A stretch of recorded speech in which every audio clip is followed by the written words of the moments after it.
She asked it on a Thursday evening in November, standing in the vestibule of our building with 4 bags of groceries and a tote with a small illustrated hedgehog sewn onto the front.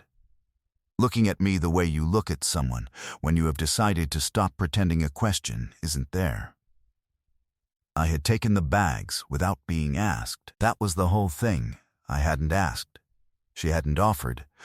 I had simply reached out and taken them because they were heavy, and because this was what I did, and because apparently she had been paying attention to what I did for some time. "You're always there," she said. "Why is that?"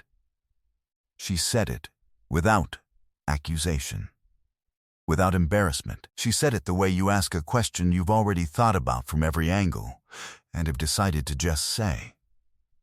The vestibule light buzzed faintly above us. The bags were in my hands. I did not have a good answer ready, which was going to be a problem, because Danny Cole was the kind of person who noticed when you were buying time. That is where the story arrives. Getting there requires going back 18 months, to a Tuesday afternoon in May, to a woman struggling through the building's front door with a box labeled fragile. Ask me how that went in her own handwriting, and the fact that I asked. And she said catastrophically, and I held the door, and that was the first thing we ever said to each other. My name is Joel Harmon. I'm 34 years old. I work in city zoning. I review land use applications and building permits for the municipal planning office, which is the kind of job that makes people at parties look for a reason to refresh their drink. It is not glamorous, and it is occasionally maddening, and I have been doing it for 6 years, and I'm good at it. I've lived in this building for 3 of those years. It's a 4-story walk-up in a quiet part of the city, 12 units. A super named Gerald who fixes things eventually. A shared laundry room in the basement that smells like someone's fabric softener choice has always been wrong. I know most of my neighbors the way you know people in a building, by schedule, by sound, by the particular way a door closes. Donnie moved in 18 months ago. She was a freelance illustrator. She did book covers, editorial work, packaging designs for companies that wanted something with a handmade quality and the budget to pay for it. She worked from her apartment, which I knew because her light was on at unusual hours, and she had strong opinions about the hallway being quiet between 10 a.m. and 2 p.m., which she had communicated via a note on the shared bulletin board that was politely worded and structurally non-negotiable in a way that was somehow also not unfriendly. She was 30, maybe 31. She had a canvas tote bag she used for groceries and errands that had a small patch on the front, a hedgehog she had drawn herself and transferred to fabric, sitting with its spines flat in what I had come to think of as a very specifically unbothered posture. I had memorized the hedgehog without deciding to. That is not the comforting version of this information. It is the accurate one. The fragile box, for the record, had contained a ceramic lamp that had not survived the move. She had laughed about it with the particular ease of someone who has accepted that some things don't make it, and has decided this is fine. I helped her carry the remaining boxes. She offered to make tea. I said I was fine. She made it anyway, and I stayed for an hour, and I didn't examine why on the drive home, because there was nothing to examine. It was just a Tuesday afternoon, and she was a new neighbor, and that was all. I told myself that for about 2 months before the power went out. It was a Wednesday in October, around 9 in the evening, and the rain had been coming down since mid-afternoon in the flat, committed way of autumn rain that has decided it's staying. Her power went out, just her unit. Some wiring issues specific to 3B that Gerald had been theoretically looking into. She knocked on my door the way you knock on a neighbor's door when you don't know quite what you're asking for, but you've run out of other options. I had a flashlight app and a basic understanding of fuse boxes and nothing pressing until morning. She had a deadline and a laptop with 17% battery left, and an expression that was trying very hard to be practical about a situation that was not cooperating. The building's fuse panel was in the basement. We went down together, she in the same gray sweater she always seemed to be in when something went wrong, me with the flashlight. Both of us aware of the particular strangeness of a building at night, when the usual sounds are different. The basement smelled like old concrete and Gerald's cleaning products, and the kind of dampness that doesn't go anywhere. I found the tripped breaker in the second panel. She stood behind me holding her phone as a light, and the beam kept wandering because she kept looking at things. Old bicycles locked to a pipe, a wooden armchair with the stuffing spilling out of one arm, a stack of paint cans in a corner from some renovation that had clearly been someone's project once and then stopped being. "What do you think happened in 1987? She said, looking at the paint cans. "Someone had opinions about beige," I said. She laughed once, brief and real, and the flashlight moved. I reset the breaker. 4 floors above us. Her unit came back on in a way we couldn't see, but both understood had happened. We stood in the basement for a moment after, neither of us particularly moving toward the stairs. "That was going to be a very difficult deadline," she said. "Gerald will hear about this," I said. "He really will," she agreed. And then, quieter. "Thank you." We went back upstairs. She made tea. It was the second time. Already a pattern I was choosing not to analyze, and we sat in her apartment while the rain came down, and she worked, and I read something on my phone, and neither of us found this unusual. Or we both found it unusual, and neither of us said so, which is a different thing. At midnight I said I should go, and I did, and I walked back across the hall and stood in my kitchen for a while without turning the light on. I was not fine. That is the more accurate version of what that evening was. I was fine the way a load-bearing wall is fine before someone removes it, structurally intact, nothing visibly wrong, the problem not yet apparent from the outside.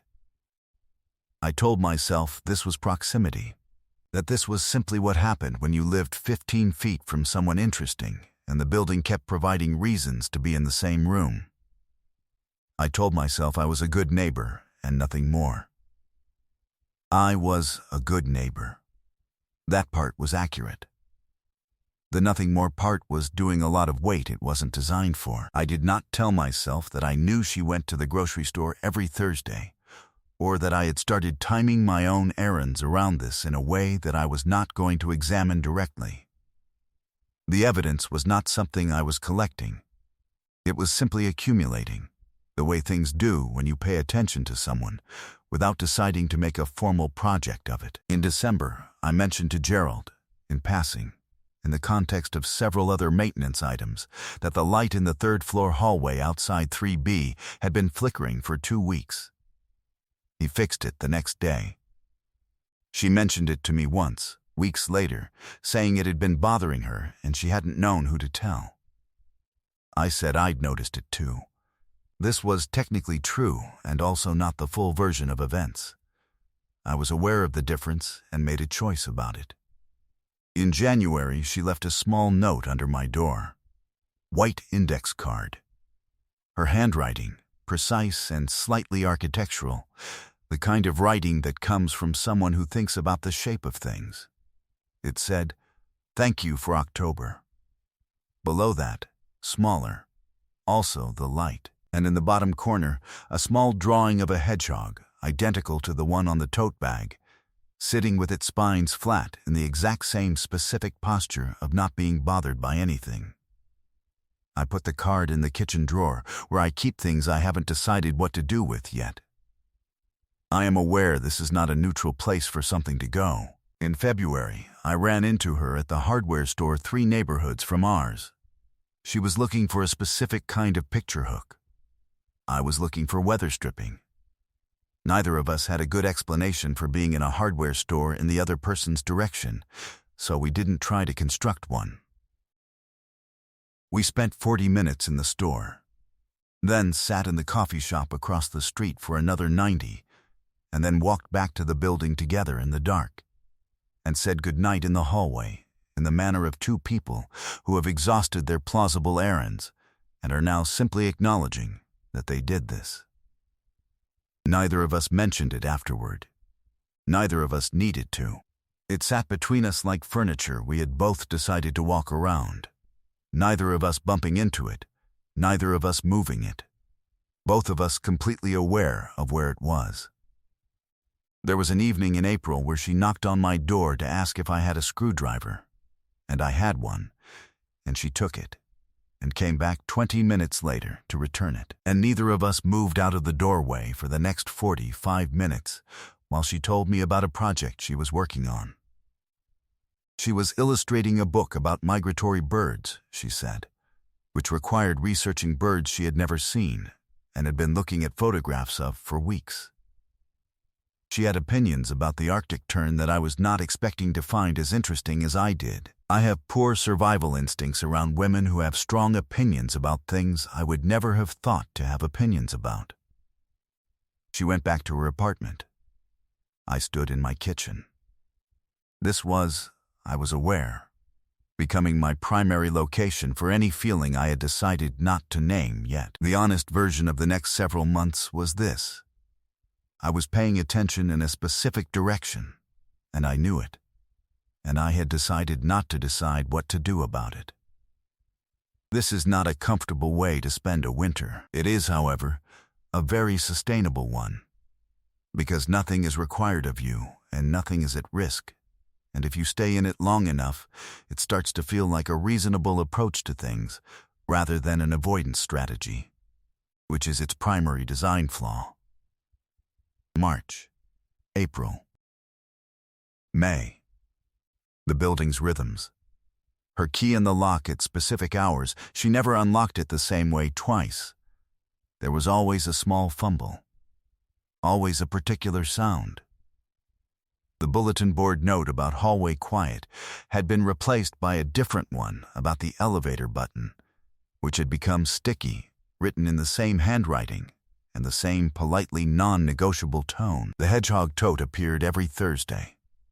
I found reasons to be near the mailboxes on Thursday evenings in a way that I was calling something other than what it was. There was one evening in June. We were in the elevator together, coming back from wherever we'd each been separately, arriving in the lobby at the same moment the way you sometimes do in a building where you know each other's schedules without deciding to. The elevator opened at the 3rd floor. This was her floor. She didn't move immediately. The doors started to close. She put her hand out. The doors reopened. We stood there for a moment, her hand still on the edge of the door, neither of us saying anything, and something in the silence had the texture of a question waiting to be asked. Then she said goodnight and went into the hallway, and I rode up to the 4th floor and stood in my kitchen for a substantial amount of time without doing anything useful. I had been standing in my kitchen for approximately 18 months. The Thursday in November was cool and already dark at 6. I had come back from a meeting that had run late. She came through the building's front door at the same time, from the other direction, with a canvas tote and 3 paper bags, and the expression of someone who has underestimated the arithmetic of carrying things again. I took the bags. Both of us knew I was going to, without either of us saying it. She held the tote, and I carried everything else, and we walked up 4 flights of stairs without much discussion because the elevator was being serviced, and Gerald had taped a note to the door that said tomorrow probably. At her landing, she unlocked the door, the small fumble, the specific sound, and held it open with 1 foot while I set the bags inside. I straightened up. She was standing in the doorway, not moving inside yet, looking at me with an expression I had seen building for several months and had been carefully not acknowledging. The hallway was warm from the building's heat. The light Gerald had fixed in December worked perfectly. She had one hand on the doorframe. "You're always there," she said. "Why is that?" I went still with my hands free now and nothing to hold. My chest did something I had been expecting for some time and had still not prepared for. The hallway was very quiet. Gerald's radio from the basement. He worked late on Thursdays, always the same station. Something with a lot of brass, filtered up through the building in the way sounds travel in old buildings when everything else is quiet. I could have said, coincidence. I could have said, small building, same schedule, I just happen to be around. I could have given her the version of the answer that fits in a conversation you're allowed to have in a hallway and doesn't require anything from either of us afterward. I could give you the easy answer, I said. She looked at me with the patience of someone who has already decided the easy answer isn't what they came for. I didn't ask for that one, she said. I looked at her. At the doorway, half lit from inside. At the illustrated hedgehog on the tote bag hanging from her hand, sitting with its spines flat in that specific, unbothered posture I had memorized over 18 months without deciding to. I notice everything, I said. That's not new. I've been like that my whole life, about everything around me. But with you it's different. It's not that I notice more things. I stopped. I tried again. Everything I notice has somewhere to go. That's new. She was very still. Her hand on the doorframe tightened once. Barely. The fuse box, I said. The groceries. The hardware store. I'm not going to tell you those were coincidences, because you're too careful to believe that, and I've run out of patience for the version where I pretend they were. She looked at me for a long moment. Then she looked down at the tote bag, at the hedgehog, at nothing in particular. When she looked back up, her voice was quieter. I left that index card in January, she said. I stood outside your door for a while before I slid it under. I almost knocked. I said nothing. I thought. She stopped. She adjusted the tote strap on her shoulder in the way you adjust something when you need your hands to be doing something. If you don't answer the card, I haven't lost anything. The card gives you a way out. She looked at me. I kept waiting for you to take it. Something in my chest shifted. Not dramatically, just into the correct position where it had been trying to get to for some time. There's no version of this, I said, where I take the exit. She held my gaze for a moment that had weight to it. Then she stepped back from the door and tilted her head.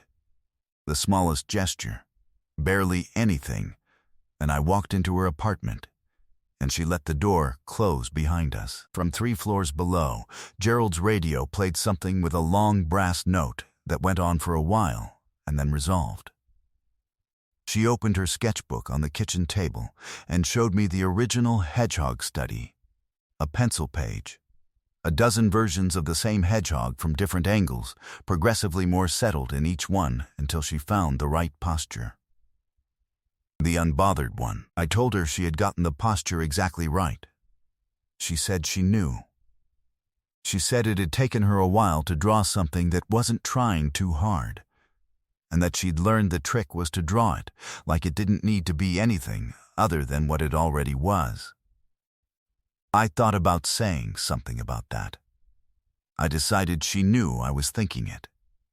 We made tea. 3rd time. First time neither of us needed a reason. 3 months later, Donnie's lease was coming up, and she signed another year without mentioning this until after, which I understood was a form of saying something. By spring, the bulletin board note about hallway quiet had been replaced by one that said please knock instead of calling, and had a small hedgehog in the corner that I was fairly certain was new. I didn't say anything about it. She didn't say anything about it. Gerald mentioned it once, approvingly, as a quality addition to the bulletin board's overall character, and we both told him we agreed. By summer, she had an opinion about which coffee place 2 blocks over was worth the extra walk. and I had adopted the opinion, and neither of us thought about how we'd arrived at having shared opinions about coffee. That is either something that happens or it doesn't, and when it happens you mostly don't notice it happening.